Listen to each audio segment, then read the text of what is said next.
यही तो सुंदरता की सबसे ऊंची सीमा है। लड़की ऊंचे दर्जे के राजकुमार से शादी करने के लिए टेपवर्म अंडे खा लेती है ताकि वह कीड़ों के माध्यम से वजन कम कर सके। यहाँ तक कि उसने अपनी नाक की आकृति ठीक न होने के कारण प्लास्टिक सर्जन से अपनी ऊंची नाक की हड्डी तोड़ने का अनुरोध किया। अंत में बिना कोई एनेस्थीसिया दिए उसने लोहे की सुई से अपनी पलकें एक एक करके सिलवा ली। लड़की इतनी दृढ़ संकल्पित क्यों है कि राजकुमार से शादी करे, इसकी शुरुआत कुछ दिन पहले हुई थी। लड़की अन्ना के पिता का हाल ही में निधन हुआ था और उसकी लालची माँ उसे और उसकी बहन को स्थानीय एक काउंट के साथ पुनर्विवाह करवा दी। इस प्रकार दोनों परिवार एक नए परिवार में विलीन हो गए और काउंट की एक सुंदर बेटी थी जिसका नाम एमी था। उसकी अद्वितीय सुंदरता देखकर अन्ना स्वयं को बहुत ही हीन महसूस करने लगी। माँ और बेटी तीनों ने सोचा था कि अब खुशहाल जीवन आने वाला है, लेकिन शाम की पारिवारिक रात्रि भोज के समय काउंट को अचानक अजीब तरीके से बीमारी हो गई और वह खांसते हुए खून थूकने लगा और मौके पर ही मर गया। यह देखकर माँ और बेटियों तीनों के होश उड़ गए। कड़ी मेहनत से ढूंढा गया डायमंड बैचलर ऐसे ही चला गया। सौभाग्य से उस आदमी के पास कुछ विरासत थी और सबसे ज्यादा दुखी काउंट की असली बेटी एमी थी। अन्ना ने सोचा कि वह अपनी नई पहचान वाली सौतेली बहन को सांत्वना देगी, लेकिन उसकी अगली बात ने अन्ना को चौंका दिया। वास्तव में काउंट ने उसकी माँ से शादी की थी क्योंकि काउंट हाल ही में दिवालिया हो गया था। शादी सिर्फ अन्ना की माँ के दहेज के लिए थी। यह सुनकर अन्ना का मन एकदम से चकरा गया। पता चला कि दोनों पक्षों के पास पैसे नहीं थे, वे एक दूसरे की संपत्ति को ललचाते थे। डरते हुए उसने यह बात अपनी माँ को बताई, लेकिन तब तक घर में पहले से ही बहुत सारे लेनदार आ चुके थे।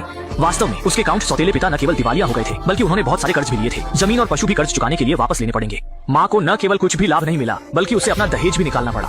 तबाही की स्थिति में माँ तत्काल जमीन पर गिर गई। इस समय वह अत्यंत निराश थी। उसे उम्मीद नहीं थी कि उसने कड़ी मेहनत से ढूंढा गया सपोर्टर पूरी तरह से धोखेबाज निकलेगा। अपनी निराश माँ को देखकर अन्ना ने तुरंत सांत्वना दी। उसने कहा कि वह राजकुमार से शादी कर सकती है, जिससे मौजूदा संकट आसानी से हल हो जाएगा। हालांकि माँ ने यह सुनकर उसे अच्छी तरह से आईने में देखने के लिए कहा। उसकी ऐसी भूत जैसी शक्ल है कि मुफ्त में देने पर भी कोई नहीं लेगा। ऊंचे दर्जे के राजकुमार से शादी करना तो दूर की बात है। यह सुनकर अन्ना आईने के सामने आई और उसे भी एहसास हुआ कि उसकी शक्ल के कारण राजकुमार उसे बिल्कुल भी पसंद नहीं करेगा। लेकिन उसने इस विचार को नहीं छोड़ा क्योंकि राजकुमार से शादी करना उसका सबसे बड़ा सपना था। हालांकि जो चाहा वही मिला। इस दिन अचानक महल का दूत आ गया। वास्तव में राजकुमार 3 महीने बाद एक नृत्य पार्टी आयोजित करने जा रहा है और उसने सभी कुलीन लड़कियों को महल में भाग लेने के लिए आमंत्रित किया। उस समय राजकुमार अपनी पसंद की राजकुमारी का चयन भी करेगा। अन्ना इस पर बहुत उत्साहित हुई क्योंकि वह एमी की सौतेली बहन के रूप में उसकी कुलीन पहचान में भी हिस्सा ले पाई। जब उसने निमंत्रण पत्र प्राप्त किया, वह बहुत खुशी से हंसने लगी और उसने राजकुमार के साथ घुड़सवारी करते हुए की कल्पना भी की। इस अवसर को पकड़ने के लिए माँ ने अपनी सारी बचत निकाल ली और अन्ना के लिए सबसे अच्छे प्लास्टिक सर्जन को बुलाया। आखिरकार अगर अन्ना सफलतापूर्वक राजकुमार से शादी कर लेती है तो वे भी इस कारण वर्ग का पार कर सकेंगे। डॉक्टर ने कहा कि अन्ना का पूरी तरह से पुनः निर्माण करना होगा। यह कहने के बाद उसने एक प्लायर निकाली और अन्ना के ब्रेस को निकाल दिया। उसके बाद उसने लोहे की सुई से अन्ना की ऊंची नाक की हड्डी पर निशाना साधा।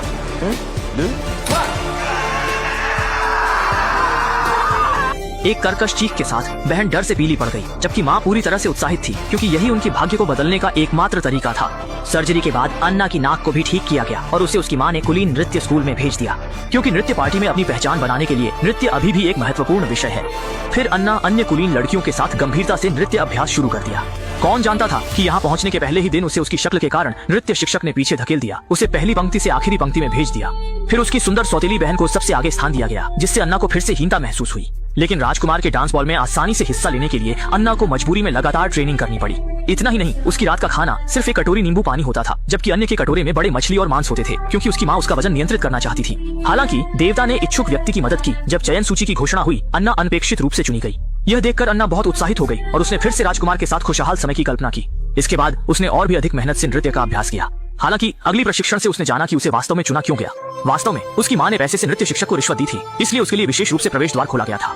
सच्चाई जानने के बाद अन्ना का मन बहुत ही दुखी हो गया। ऐसा लगता है कि वह किसी भी तरह अपनी सौतेली बहन की बराबरी नहीं कर सकती। रात में माँ ने उसे गाउन पहनने का प्रयास किया, लेकिन उसे यह उम्मीद नहीं थी कि 1 महीने से अधिक वजन कम करने के बाद भी वह पहनने में सक्षम नहीं है। ये पहले से ही उदास अन्ना को और भी उदास कर दिया। अगर ऐसा ही चला तो राजकुमार से शादी करना तो दूर की बात है, महल के दरवाजे से भी अंदर नहीं जा सकती। ये सोचकर वह चुपके से छोटे जंगल में गई और बिना कुछ कहे टेपवर्म अंडे खा ली। इस प्रकार चाहे वह कितना भी खाना खाए, कीड़े पोषक तत्वों को सोख लेंगे और उसकी अतिरिक्त वसा को भी खा लेंगे। लेकिन उसे बिल्कुल भी नहीं पता था कि इन कीड़ों के अंडों का क्या साइड इफेक्ट हो सकता है। हालांकि उसने जैसे ही कीड़े के अंडे खाए, जंगल में अचानक से कुछ आवाज आई। जब वह पास जाकर गौर से देखने लगा, तब जाकर पता चला कि वहाँ राजकुमार अपने कुछ आवारा दोस्तों के साथ शिकार कर रहा था। जब उसने अपने सपनों के राजकुमार को देखा तो अन्ना की आंखें उस पर टिक गई।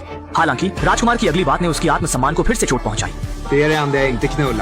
गहरा आहत अन्ना केवल नाराजगी से चली गई। हालांकि वह दूर नहीं गई, बल्कि अंधेरे में छुपकर सुंदर राजकुमार को देखने लगी। इस समय उसने मन ही मन कसम खाई कि वह स्वयं को एक अद्वितीय सुंदरता में बदलकर राजकुमार से शादी करेगी। हालांकि जब रात में अन्ना घर लौटने की तैयारी कर रही थी तो उसने अस्तबल में अपनी सौतेली बहन की आवाज सुनी। इस समय अन्ना उलझन में थी। उसे समझ में नहीं आ रहा था कि देर रात उसकी सौतेली बहन अस्तबल में क्या कर रही है। उलझन में वह धीरे धीरे अस्तबल के पास पहुंची, लेकिन उसके सामने की स्थिति ने उसे चौंका दिया। उसकी सुंदर और कुलीन सौतेली बहन उस समय घर के घोड़ा चालक के साथ उलझी हुई थी। वास्तव में सौतेली बहन एमी का घर के घोड़ा चालक के साथ छुपा हुआ रिश्ता था। हालांकि एमी एक कुलीन थी और घोड़ा चालक केवल एक नौकर था। भले ही दोनों प्यार में हो, उन्हें सार्वजनिक नहीं कर सकते।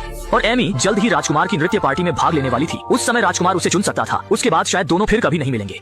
इस अवसादपूर्ण रिश्ते को पूरा करने के लिए एमी ने अपनी कीमती पहली बार अपने सबसे प्यारे घोड़ा चालक को देने का फैसला किया। कौन जानता था कि यह दृश्य अन्ना द्वारा देखा जाएगा। एना ने यह देखा तो वह भी पल भर के लिए हैरान रह गई और तुरंत इस बात की जानकारी अपनी माँ को दी। माँ को पता चलने पर वह तुरंत गुस्से में आ गई, क्योंकि एमी सुंदरता में कम नहीं थी। भले ही उसे राजकुमार द्वारा चुना न जाए, वह अन्य रईस युवाओं द्वारा चुनी जा सकती थी। क्या अच्छा नहीं चुन सकती थी? उसने तो एक घोड़े का रखवाला ही चुन लिया। माँ ने उसे सजा दी कि वह अब एक नौकर की तरह काम करेगी, घर के सबसे थकाऊ और गंदे काम करेगी, और उसे राजकुमार की नृत्य सभा में जाने की भी अनुमति नहीं दी। जब एना ने यह सुना तो उसने गुप्त रूप से खुशी मनाई, क्योंकि एक प्रतियोगी कम हो गया, जिससे वह राजकुमार से शादी करने के और करीब आ गई। और उस घुड़सवार को माँ ने घर से निकाल दिया। एमी मजबूर होकर अपनी प्यारी घोड़ेवान को अपनी आंखों के सामने दूर जाता हुआ देखती रह गई। समय के साथ एना की नाक भी पूरी तरह से ठीक हो गई। इस समय के दौरान वजन कम करने और बदलाव के बाद व्यक्ति की सुंदरता पहले की तुलना में पूरी तरह से बदल गई। फिर भी जब वह नीचे प्राकृतिक रूप से सुंदर एमी को देखता है तो उसे लगता है कि वह उसके बराबर नहीं है। इसीलिए उसने तकनीकी उपायों से अपनी कमियों को पूरा करने का निर्णय लिया। अगला कदम था आईलैश रोपण सर्जरी। हालांकि आईलैश रोपण का तरीका थोड़ा दर्दनाक था, क्योंकि डॉक्टर बिना एनेस्थीसिया के एक एक करके आईलैश को अंदर डालते थे। दिल दहला देने वाली चीख के बाद आईलैश रोपण सर्जरी आखिरकार सफलतापूर्वक समाप्त हो गई। उसी समय एना के शरीर में टेपवर्म के अंडे भी बाहर निकल आए और खाने की तलाश में उन्मत्त रूप से रेंगने लगे। इससे एना को अक्सर असहनीय भूख लगने लगी। और भी बुरा यह था कि टेपवर्म उसके शरीर के पोषण को छीनते रहे, जिससे उसके बाल तेजी से गिरने लगे और वह खुद सुस्त हो गई। उस रात माँ ने उसे अचानक जगा दिया, क्योंकि माँ ने उसे नृत्य सभा में उत्कृष्ट दिखाने के लिए विशेष रूप से एक महंगी पोशाक बनवाई थी। अपनी सौतेली बहन की मदद से उसने आसानी से पोशाक पहन ली, लेकिन शरीर में टेपवर्म के कारण उसका चेहरा धीरे धीरे बिगड़ने लगा। जब पोशाक डिजाइनर को पता चला कि एना के बाल गिरने लगे हैं, तो उसने तुरंत उसके लिए एक विग लाया। इस प्रकार बालों के गिरने की कमी को पूरा किया गया। आईने में खुद को बदलते हुए देखकर एना ने तुरंत महसूस किया कि पहले जो भी दर्द उसने सहा वह सब इसके लायक था। लेकिन एना को पता ही नहीं चला कि दूसरी तरफ उसकी सौतेली बहन ने बॉल में हिस्सा लेने का इरादा नहीं छोड़ा था। रात के सन्नाटे में वह चुप पड़ा था। रात के अंधेरे में उसने चुपके से अलमारी खोली, बॉल में चुपचाप जाने की तैयारी की। अनायास ये दृश्य रसोई में खाना खाने गई अन्ना ने देख लिया। गुस्से में तमतमाई उसने तुरंत एमी की गाउन को चीर डाला और ये बात अपनी माँ को बता दी। आप देखेंगे कि कैसे बॉल बनाते हैं माँ, आप देखेंगे कि कैसे बॉल बनाते हैं।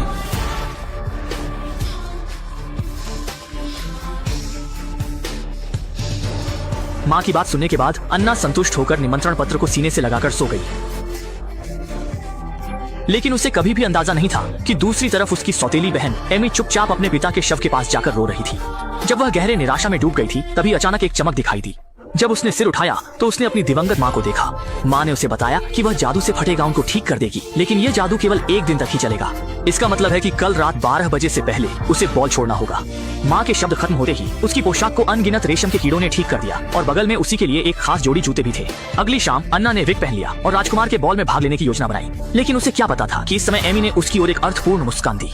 सभी कुलीन महिलाओं के राजमहल में इकट्ठा होने के साथ बॉल की शुरुआत भी हुई और राजकुमार ने जल्दी ही चमकदार अन्ना पर ध्यान दिया। लेकिन राजकुमार को यह नहीं पता था कि असली अन्ना वास्तव में एक बदसूरत थी, जिसने कई बार सर्जरी करवाई थी और उसका पूरा शरीर टेक्नोलॉजी से बदला गया था। लेकिन बिना कुछ जाने राजकुमार ने मंच पर खूबसूरती से नाचती अन्ना को देखा और वह तुरंत ही उस पर पूरी तरह मोहित हो गया। जब नृत्य समाप्त हुआ तो उसने बेताबी से आगे बढ़कर अन्ना को नृत्य के लिए आमंत्रित किया। यह स्थिति देखकर अन्ना का चेहरा भले ही शांत था, लेकिन उसका दिल खुशी से भर गया था। इस सब के लिए जो कष्ट उसने सहा था, अब आखिरकार उसे इसका फल मिल रहा था। लेकिन अभी वह खुश होने भी नहीं पाई थी कि अगले ही पल सब लोग एक साथ दरवाजे की ओर देखने लगे। उसकी सौतेली बहन सिंड्रेला की पोशाक पहनकर धीरे धीरे महल में दाखिल हुई, जिसने तुरंत सबका ध्यान खींचा। यहाँ तक कि राजकुमार भी उसे छोड़कर उसकी सौतेली बहन के पास चला गया। अन्ना ये देखकर विश्वास नहीं कर पा रही थी। उसे समझ नहीं आ रहा था कि उसके द्वारा फाड़ा गया गाउन कैसे फिर से ठीक हो गया था। अपने प्यारे राजकुमार को सौतेली बहन के साथ हाथ में हाथ डाले देखकर वह तुरंत ही बहुत दुखी हो गई। इस समय उसके शरीर के कीड़े फिर से परेशान करने लगे, जिससे उसका पेट उल्टा पलटा हो गया। असमर्थ होकर वह तुरंत पीछे के कमरे में जाकर उल्टी करने लगी। इस समय उसकी माँ भी आ गई। अपनी बेटी की हालत देखकर उसने उसे जल्दी से दिलासा दिया। अगर वह राजकुमार से शादी नहीं कर सकती तो वहाँ अन्य ड्यूक भी हैं जिनसे वह चुन सकती है। असमर्थ होकर अन्ना ने अपनी घृणा को नियंत्रित किया और मंच पर लौटकर अन्य पुरुषों के साथ नृत्य शुरू किया। जैसे जैसे नृत्य की गति तेज होती गई, उसे जोर से हिलाया गया और तुरंत ही उसे उल्टी जैसा महसूस होने लगा। इस क्षण तक उसे यह एहसास हुआ कि वह केवल अपनी माँ द्वारा अमीरों से जुड़ने के लिए एक उपकरण है। इसी बीच रात 12 बजे की घंटी बजते ही उसकी सौतेली बहन भी जल्दी से बॉल छोड़कर भाग गई और केवल एक कढ़ाई का जूता वहाँ छोड़ गई। राजकुमार ने भी अपनी रानी के चैन की घोषणा की और कहा कि जो कोई इस जूते को पहन सकेगा वह उसकी रानी बनेगा। घर पहुंचते ही अन्ना ने तुरंत किचन का चाकू उठा लिया और एमी से वह दूसरी जूती छीनने लगी। उनकी लड़ाई की आवाज ने तुरंत माँ को आकर्षित किया और अन्ना ने अपनी इच्छा के अनुसार जूता पा लिया।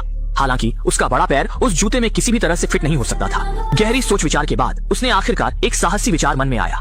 लड़की ने अपने बड़े पैर को कढ़ाई के जूते के साथ मिलाया, फिर चाकू से अतिरिक्त हिस्से को चिह्नित किया। फिर उसने अपने पैर को बेंच पर रखा, क्योंकि केवल इसी तरह वह अतिरिक्त पैर की उंगलियों को सटीकता से काट सकती थी।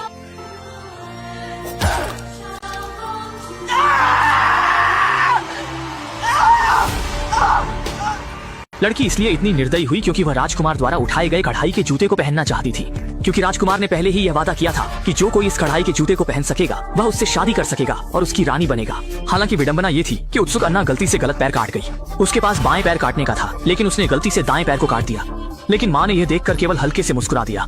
अन्ना को नृत्य के जूते पहनने में मदद करने के लिए माँ ने भी दिल से उसके बाएं पैर को काट दिया। इस ऑपरेशन के चलते अन्ना तुरंत ही बेहोश हो गई। जब वह असमंजस में थी, उसने सपना देखा कि उसके प्यारे राजकुमार उसे लेने आए और उसने खुशी से वह नृत्य के जूते पहन लिए। लेकिन यह केवल एक सपना था। जल्दी ही वह अपने पैरों की दर्द से जाग गई। उसी समय नीचे से राजकुमार की आवाज आई। राजकुमार इस समय नृत्य के जूते के मालिक की खोज करने आया था। ये सुनकर अन्ना ने नृत्य के जूते पहनने के लिए बाहर जाने की कोशिश की। उसने अपने पैरों की दर्द को सहन किया और अपने हाथों के सहारे बाहर चढ़ने का प्रयास किया। यहाँ तक कि खड़ी सीढ़ियों का सामना करते हुए वह नीचे की ओर चढ़ने से नहीं डर रही थी।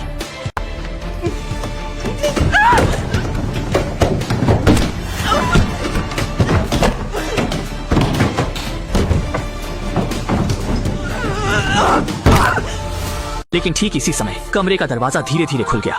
वह सोच रहा था कि राजकुमार अंदर आकर उसे ले जाएगा, लेकिन जब उसने ध्यान से देखा तो पाया कि सामने उसकी सौतेली बहन थी।